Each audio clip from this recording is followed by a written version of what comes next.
Lake of knowledge, ज्ञान की कमी की वजह से लोग फेल होते हैं, उनका समय खराब आता है क्योंकि उनको सही नॉलेज नहीं होती।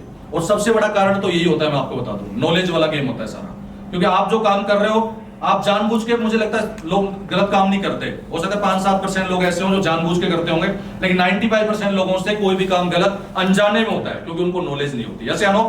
तो लेक ऑफ नॉलेज, ज्ञान की कमी की वजह से हमारे जीवन में बुरा समय आता है। इसलिए मैं हमेशा बोलता हूं कि अपने आप को इंप्रूवमेंट करो, अपने अंदर नई स्किल्स डालो, नया कुछ सीखो, रोजाना बुक पढ़ो, अच्छे ट्रेनिंग्स में जाओ, आप अपने आप को कुछ ऐसा बनाओ कि लोग आपसे मिलने के बाद में लोगों को लगे कि यार क्या इंसान है, कितनी जबरदस्त इसके अंदर नॉलेज है, कैसा इसका बात करने का तरीका है, क्या स्किल्स है। ये जब तक हमारे अंदर नहीं आएगी तब तक हम जीवन में आगे नहीं बढ़ पाएंगे। यस या नो? तो अगर आपके जीवन में खराब समय चल रहा है, आपके रिजल्ट नहीं आ रहे, तो इसके पीछे सबसे बड़ा कारण ये भी है कि आपके पास नॉलेज की कमी है।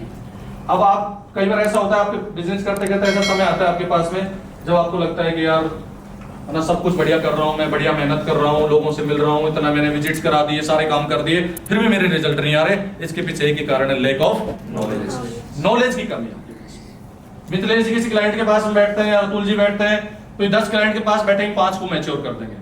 अतुल जी 10 से मिलेंगे, 7 लोगों को डील क्लोज कर देंगे, समझ रहे हो? लेकिन एक आदमी ऐसा 100 से मिल रहा है, एक भी क्लोजिंग नहीं हो रही। कारण क्या है? Lake of knowledge. तो ये ज्ञान अगर आपके पास में नहीं आएगा, इस पे आप काम नहीं करेंगे, तो बुरा समय हमारे जीवन में आता है, इसलिए हम लोग फेल होते हैं। नेक्स्ट, बैड हैबिट्स, खराब आदतें। बहुत सारे लोग बड़े स्मार्ट लगते हैं देखने में, बोलने में, है ना, नॉलेज भी ठीक होता है उनका, है ना, सब कुछ बढ़िया होता है, लेकिन उनकी आदतें इतनी खराब होती है जिसकी वजह से वो जीवन में आगे नहीं बढ़ पाते और उनके जीवन में बुरा समय चलता रहता है क्योंकि वो अपनी आदतों को सुधारना नहीं चाहते।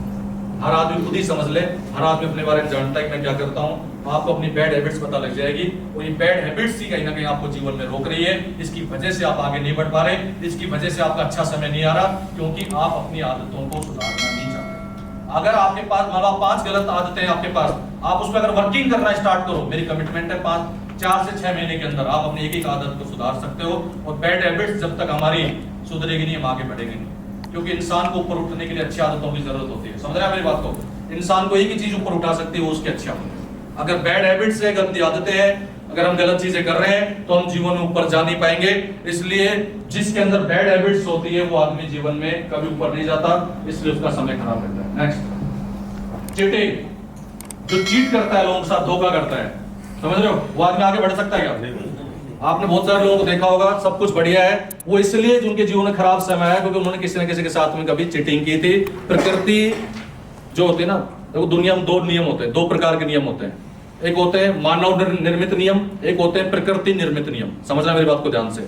मानव निर्मित नियम को आप हो सकता है तोड़ो और बच जाओ।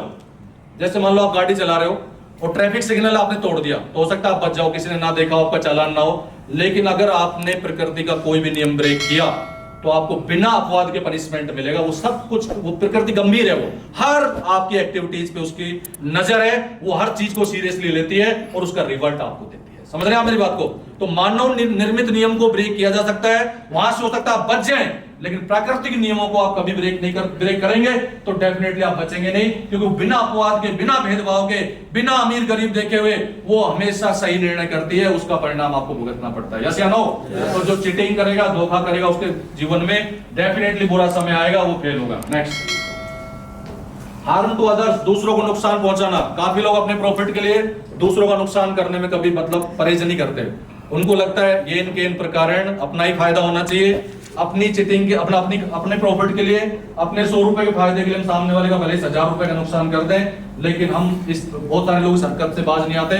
और खासकर रियल एस्टेट मार्केट में तो मैंने देखा है कि लोग सामने वाले का नुकसान करने के लिए किसी हद तक पहुंच जाते हैं अपने प्रॉफिट के लिए, क्योंकि उनको कोई मतलब उनके अंदर कहते हैं एथिक्स वाली भावना नहीं है। और मैं आपको एक ही चीज हमेशा बताता हूँ, रामायण में साफ लिखा हुआ है, रामायण से बड़ा मुझे नहीं लगता ब्रह्मांड को ग्रंथ होगा, उसमें साफ लिखा हुआ है कि परहित जिनके मन माही तिनके जग दुर्लभ कछुनाई। जिस इंसान के मन में परहित की भावना होती है वो संसार में सब कुछ पा सकता है।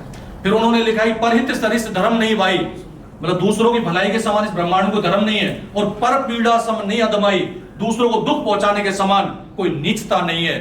निर्णय सकल पुराण वेद कर, समस्त जो सकल जो शास्त्र है, वेद है, उनका यही अंतिम निर्णय है कि जो दूसरों की भलाई सोचता है वो हमेशा आगे जाता है, और जो दूसरों को चोट पहुंचाता है वो नीच इंसान होता है, वो जिंदगी में कभी आगे नहीं बढ़ सकता। तो जो इंसान दूसरों को नुकसान पहुंचाता है वो कभी जीवन में आगे नहीं बढ़ेगा, डेफिनेटली उसका बुरा समय ही रहेगा। मानते हैं इस बात को? नेक्स्ट, तो आप समझो कहां हम गलती कर रहे हैं।